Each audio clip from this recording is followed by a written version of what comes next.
some bit of good news, guys. Some bit of good news. So, allegedly, there is a female lawyer in the United Kingdom, England, which is actually representing Jayden Smith. I don't know. I'm assuming this one is on behalf of the mother's side. So she's trying to get an injunction into the USA to get the cousin right here, Shanique, to come back to Jamaica so they can have questioning. No, as I always say before, we have not forgotten Jayden, and we're still asking, where is Jayden?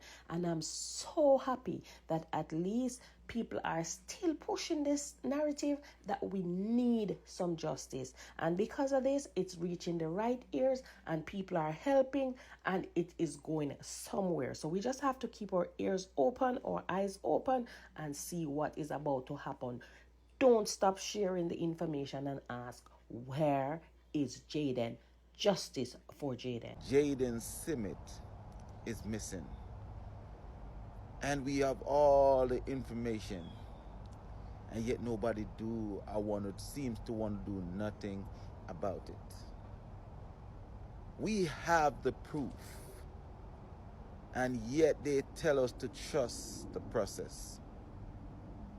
The last person to see and ever hear from Jayden is Shanique. The last person, the last peoples ever to get in contact with Jayden and his family. Shanique, Demar, Mr. T, Principal Gabriel, and Han. And yet, we let's look back on ourselves. Look ourselves in the mirror. And remember what we were doing at age 13. We were happy. We were playful, playing marbles, doing something. But that's not what happened to Jayden. The people that Jayden trusts was family. The people that Jayden trusts was the people that was supposed to help him. Celebrate his 13th birthday. Celebrate life. And be anything you want to be. And I'm talking about Shanique, Demar, Mr. T, Han, Principal Gabriel, Tommy, and Jayden's own brother. These are the people that he trusts. And these are the last people to see him almost 2 months ago. Let's get justice for Jayden. Andrew Holness-led administration has confirmed that US 1.6 million and Jamaican 635 million donated for Hurricane Melissa relief remain untouched, even as thousands of Jamaicans continue to suffer.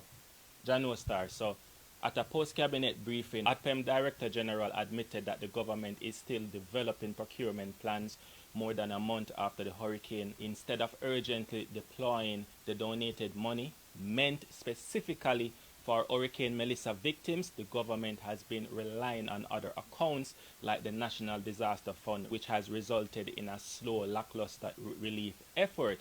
Now, Information Minister Donna Morris-Dixon also confirmed that not $1 from the donation has been spent, and that the government is figuring out how to actually spend the money. Meanwhile, no breakdown of what has been actually spent from the government funds has been disclosed. That's another delay that raises concern about transparency, urgency, and accountability. What is the government doing? What is Andrew Holness' administration doing?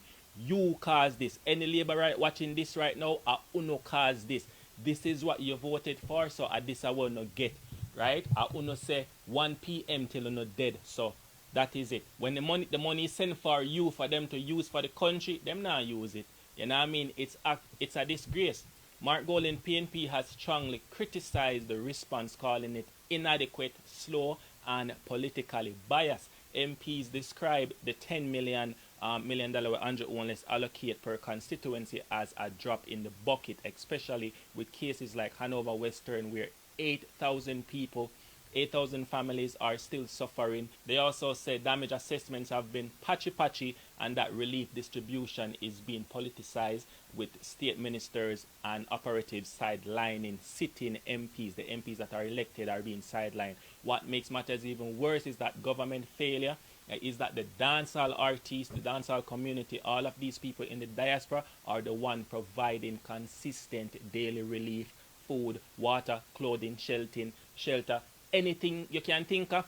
These dancehall artists and donors are actually the one providing those assistance for the citizens of Jamaica and moving faster than the government are actually moving right now, right? Because banks have gotten $4 billion in emergency cash following Hurricane Melissa. What are they going to do with it, and what does this mean for you?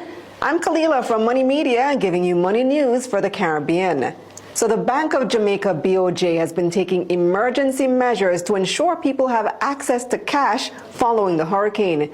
They also need to try to keep the Jamaican dollar stable and keep inflation from spiking too high. So the BOJ has been busy. So far, they've injected almost 4 billion Jamaican dollars in emergency cash into commercial banks. That's because a lot of people have been depending on cash following the hurricane, so they've been giving banks more money to meet that demand. They've also waived RTGS transaction fees so that you can get your money faster when doing bank transfers. Now, another concern is the value of the Jamaican dollar given the devastation to the tourism industry. According to the PIOJ, 89% of all hotel rooms in Jamaica are in the 7 most affected parishes. That means we're not earning US dollars from tourism, but we're still spending US dollars, and that's going to cause the exchange rate to go up. The central bank is trying to prevent that, at least to some extent. So far, they've pumped $210 million US dollars into the Forex market to help keep the dollar stable after Melissa. They're also keeping interest rates steady in the hopes of helping inflation stay down, although even with interventions, inflation is naturally going to spike. The BOJ estimates that prices won't come back to normal until early 2027. Agriculture and energy are 2 of the most heavily weighted sectors of the Consumer Price Index, CPI, which is used to calculate inflation. The 7 hardest hit parishes make up 74% of Jamaica's agricultural output. The storm also caused major infrastructure damage to the power grid, and that will require complete rebuilds in some areas to restore power. Now, the BOJ said raising interest rates now would just worsen the hardship. It would make costs higher, but it wouldn't solve the supply issue. So for right now, the plan is to keep interest rates steady while the country recovers.